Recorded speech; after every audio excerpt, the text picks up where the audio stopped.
Hi everyone, I'm the creator behind GDCY Hozo, and today I'm so excited to give you a first-hand look at our latest multi-purpose hooks. Let's get this box open and see how it looks.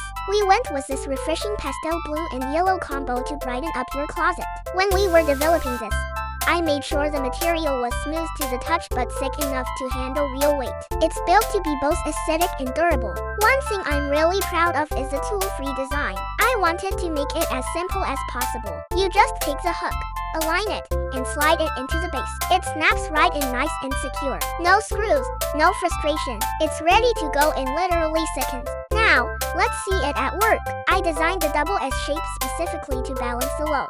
Even with these heavy metal chains and accessories on one side, it stays perfectly level on the rack. It's perfect for organizing everything from bags to hair clips. I've been using these in my own closet, and it's a total game changer. I really hope you enjoy using this GDCY Hozo organizer as much as I do. Thanks for watching!